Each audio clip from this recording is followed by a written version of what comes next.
Hi, thank you for tuning in. In this video, I'd like to talk about post-exertional malaise. And when you say it like this, we assume that the malaise or the symptoms or the fatigue comes after the exercise, right?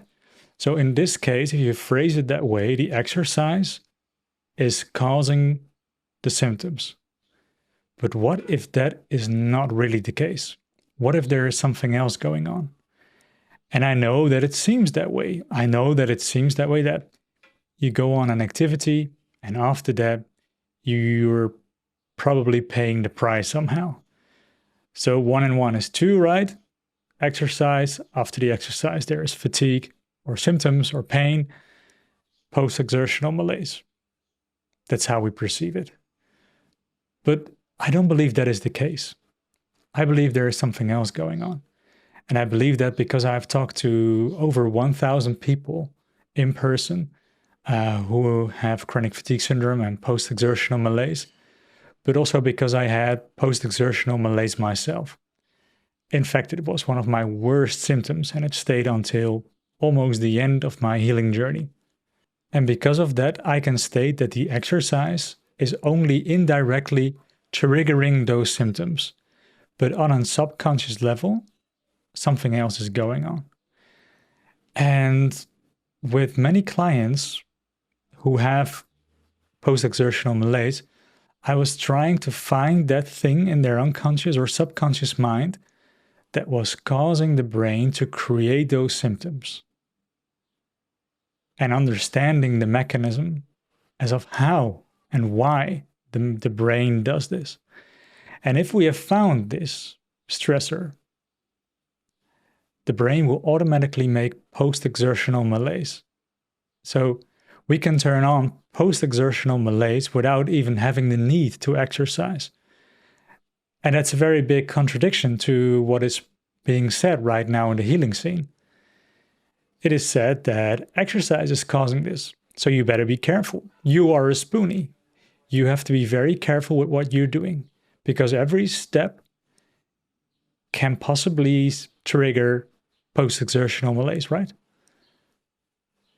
If we do it that way, if we perceive it that way, then in our mind, we make exercise dangerous.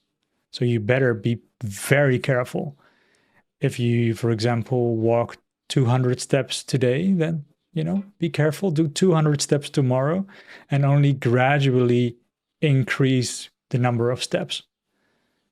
So what you're doing then is that at one hand, you're invoking fear on exercise, and on the other hand, you do gradual exposure.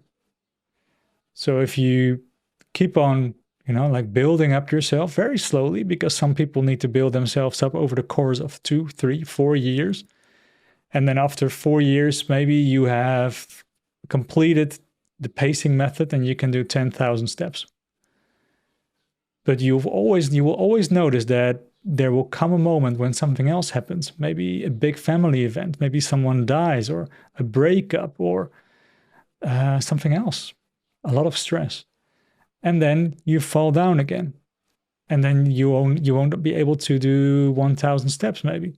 And then what? Do you need again 4 years to build yourself up to this 10,000 steps?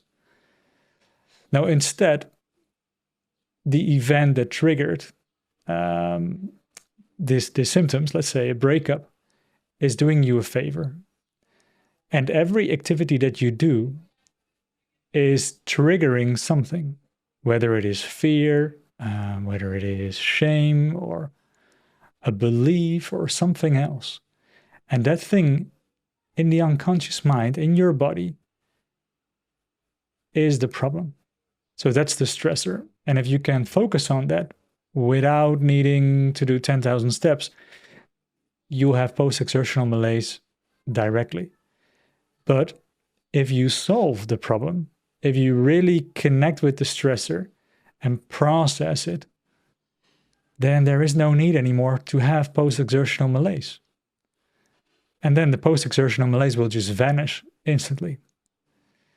On the other hand, there is also the possibility that you're exercising, you're making your muscles work, but in your muscles were some stressors stored, because a lot of the times we store old trauma and old emotions in our tissue and in our muscles.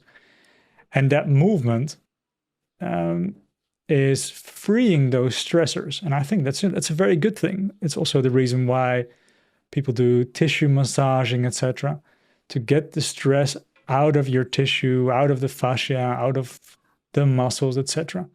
So then after an exercise, something is coming up, something physically. A stressor can be very physically.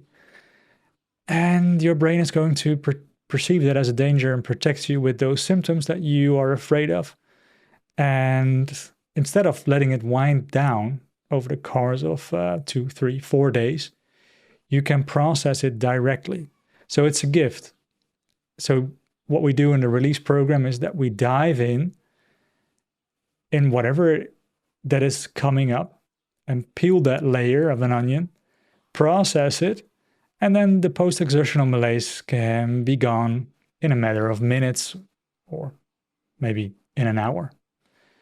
So that's a whole different take on post-exertional malaise and why exercise only triggers this indirectly.